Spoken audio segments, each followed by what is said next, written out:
Fans, welcome back for Working Fans Podcast, episode 200. Yesterday, you heard that AJ and I went to Masters of Puppets at the Legacy Theater in Branford, Connecticut. And AJ, I want to start with what were your expectations going in? Because I didn't know how the theater crowd was going to take a wrestling show, and I didn't know how this was going to translate. I had different expectations. I had a feeling because Kurt Fuller and Dana Ashbrook, a lot of the actors that are in there have been doing theater for a very long time. So I had a feeling that no matter what the show was about, that the crowd would take to them. And we were right. They did. Yes, definitely. Now, getting into Branford, have you ever been to Branford before? Yes, I've actually been to Thimble Island Brewery and places of that nature. So I was a little bit familiar with how tight the island was going to be, which is I've also why. never been down there, and it looked when I got into town, I felt ethnic. That's just how white the town comes across. Beautiful view across that bay, and I really like the town getting in there. Now, when I drove past the theater, I couldn't believe the size of it. And that's not a knock because everything we're going to say about this theater was complimentary. I wasn't in the bathrooms, but I imagine they were amazing as well. So, what were your first thoughts of getting to the theater? It's definitely a small community. Even though I've been there before, I didn't know where the theater was. And I was having trouble even imagining where the theater would be because it's such a small island. But apparently, it used to be in the 1800s a small non denominational church, and they built it up to this beautiful theater that it is. Yeah, it eventually became like a puppet theater that Jeff, I'm going to go get his name because the front of house manager for the show, Jeff Zeitlin, was amazing. And it's the only name I had to look up because the whole staff was great. You get in there, we were a little early. We were a couple minutes before you. Jeff welcomed us. We told him that we had heard about it through Brian Solomon, and he had brought Evan Ginsberg in. He was talking to other wrestling podcasts. We I mentioned we had talked to Brian Solomon, and I don't think that was the reason we were welcomed so much, but just customer service 100% across the board. So I was at the Providence Performing Arts Center a few weeks ago with my daughter, and I love going to the PPAC. It's a great place to see theater, but you don't have that warm feeling when you come into the PPAC. It's a big theater. You come in, you're another number. You do not feel like that when you go to the Legacy Theater. When you go to the Legacy Theater in Branford, they literally greet you. You're a person to them. I even met the young lady who is their, I believe, artistic director, Stephanie Williams, and she was fantastic. One of the nicest people. Really took care of us. It was great to actually meet him. And I actually just screwed up. The artistic director is Keely Baisden Knudsen, not actually Stephanie Williams. But she was incredibly nice. Literally asked me, "Hey, what brought you here today?" I told her how I'm a big Psych fan, how I'm also a wrestling fan, and that we drove an hour to get there. And they were so welcoming. Yeah, this was wild that this is one of the events that was like an equal time between the both of us. And, we get into the theater, play starts, first half of the play, an emotional trip. I like the ride that they took you on. If you're a wrestling fan, there's enough insider stuff that you will get. I don't know how the average person would take this, but I imagine they would enjoy it. I don't think you have to be a wrestling fan. I think that there's a wink and a nod to wrestling fans in it. But I think because of what you were talking about with it being an emotional journey, that you don't have to be a wrestling fan. If you're a fan of the human comedy that is life, I think you will enjoy the aspects of this play that make you go, oh crap, and that real humanity to it. Yes, definitely. Now there was a 15-minute intermission. The whole play runs about 2 hours. Second half of the play, wild. I didn't expect some of the twists and turns that you got. I loved the ending, and more importantly, the way that all these actors brought these characters to life. Like we saw this play last night. AJ's at Relay for Life. You can see that safety jacket on him. I'm awake probably much earlier than I should be because we wanted to get this out. This play is so good. You've got what, 2 days? You've got a 2 o'clock show and an 8 o'clock show today, Yeah. and then a 2 o'clock show tomorrow, and it is done. And you need to check this out. Like, whether it's getting down to Branford, getting a beer, getting food at one of the local restaurants, you can park almost anywhere on the street and walk not too far to this theater. And this play is, I haven't seen a play since high school, and we are this excited that we had to record this today. Do me a favor, folks. Get out there. Even if you don't get a chance to come see it, get out there and do a hashtag for Legacy Theater. Do a hashtag for Masters of Puppets. Let's see if we Legacy can Theater. At Legacy Theater. Let's see if we can extend this. Let's see if we can get it brought back. It is a short run. A lot of times short runs are to actually see, hey, will this work on the larger Broadway? Will it work just off Broadway?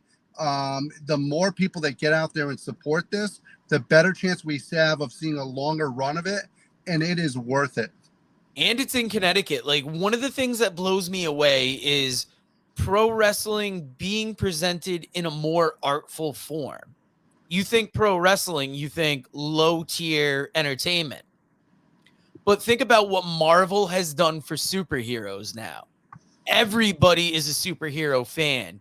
You don't get called dumb, or you don't get told that superheroes are fake when you go to see a Marvel movie. Being a wrestling fan, there's always that stigma. This play bridges that gap in the best way. I thought that it has the ability to be successful, similar to Glow was successful on Netflix. Similar to now, what's the Stephen Amell? He's got a TV show now that has Heels that has been successful. To me, this brings a little bit more drama and a little bit more comedy to it, and I could see this being successful, not just per se as a play on Broadway, but I could see this actually on TV. This, like, I was telling my friend that I went with last night, I was saying, like, they left it open-ended enough where there could be a sequel. And I'm invested enough in this play. I want to see where these characters go. Yeah, I thought it was going to have a much darker end than it did. And I feel like with wrestling, it's only coming down the pike for it. If this was on Netflix or Hulu or any of those streaming services, I would tune in next week to see what was going to happen next. 100%. And you've only got 3 more opportunities. If you're watching this live and you're within the sound of my voice, buy a ticket, get to the theater, and get to see this play. Like, this play was so good. I am not a play fan. I haven't gone to them much since high school, but they are doing a Christmas Carol in December or maybe November. I don't know. AJ, check the date. But I was interested enough, and they drew me in enough as a person that I'm like, I want to support them. It's like NPR. You get quality content. I assume they're dependent on donors, and this is art you have to support. Yeah, I'm already actually looking up how to donate because they do have donations that they take. But they also have different programs that they do, like a legacy program and stuff of that nature, where you can be a part of it and volunteer. And I was looking at jobs they had offered. It was that good an experience. This was the most welcoming environment we could have had. And yesterday, I thought episode 200 It was good, but it didn't bring our usual flair. And that's why I'm like, AJ, I don't care what you're doing. Tell the charity to get fucked. We have to tell the world about Legacy Theater and about Masters of Puppets. I, So thank you for joining us. Legacy Theater does not support the language we used on this. Joe, before you go, I just want to mention something real quick. The cast was also incredibly welcoming. Oh They my came God, out. mention the names. We got to let the people know about this because you got Kurt Fuller and then you got. So Kurt Fuller was fantastic. You know him from Psych. You know him from all kinds of stuff. And he No was Holds nice as Barred, No Holds Ghostbusters Barred, 2, Get Ghostbusters. Familiar. He's got an IMDb. He was so friendly when we met him afterwards too. He took at least 10 to 15 minutes to talk to us. It was absolutely incredible. But the talented cast is Dana Ashbrook. You've got Amanda Detmer. You've got Michael Bobenhausen. And then you also have Joshua Hagee and Michael Hogan. I will tell you, Michael Hogan for me as Rainy Days, without giving anything away, he stole a lot of the show. His chemistry between him, Dana Ashbrook, and Kurt Fuller, out of this world. I'm going to do you one better. I'm going to shout out Gabe McKinley, the director, Jamie Burnett, scenic and lighting designer, Gali Noy, costume designer, Polly Gregory, assistant costume designer, Erica Pajonas, properties designer, Adam Jackson, sign designer, sound The designer. Let me tell you something. That crew that was doing the sets, seamless. They were fantastic. This was all done on, like we talked about, it's not a huge theater, but it was done in a way that was just seamless and you felt in the story. And that to me is the key to a great play. Yeah, there was like maybe 3 different sets that you got. They switched seamlessly between them. I love that the people on stage had ref shirts, so it kind of fit with the theme. I mean, Rick Burkham, master carpenter, T. Rick Jones, stage manager, Lawrence Davis, playwright, James Rode Rodriguez, producer. Let's see what other names we got in here. This was such a good experience. These guys got to get mentioned. Jeff Provost, managing director, Keely Baisden Knudsen, artistic director and co-founder. I believe she came out at the beginning and gave the introduction, and that gave such a welcoming feel because, like, not a theater goer, I felt out of my element, and it was the best experience you could have for a night out. Yeah, and I got to go fanboy here for a little bit. I got Kurt Fuller's autograph. Kurt Fuller. I did too. I was able to get 2 because I had to get one for my brother who's a Psych fan. And even when they were ushering us out, because I'm not going to say kicking us out, because Jeff did it in the nicest way possible. And then I asked for a picture after that and gave Kurt Fuller a card and tried soliciting an interview. And everybody was cool about it. It was, I can't say enough about our experience. He reminded us in the gentlest way possible that we had 2 shows to do today for the cast and 1 show tomorrow. I know today might be tough to get to, but if you are in Connecticut and you're hearing our voice, you can make 8 o'clock. You may not make 2 o'clock, but you fucked up if you didn't make 8 o'clock. I'm also Sorry, going to Legacy Theater. Well, the reason why I'm recommending tomorrow at 2 o'clock is because a lot of times that's the last day of production. play. Everybody is in town. They want to send it off in the biggest way possible. I'm not going to say any names. I'm just saying they're going to try to send it off as big as possible. If you're going to get there, the last day of production is a good day to be there. 2 o'clock. Do you know how nice the weather is going to be tomorrow? The sun hitting that water. You can park. You can go to Stony Creek Pizza. I think we walked by. Smelled amazing. What I recommend is, here you go. Go down to Branford. Get yourself some lunch at Stony Creek Pizza. Then after you're done, go see the play for 2 o'clock.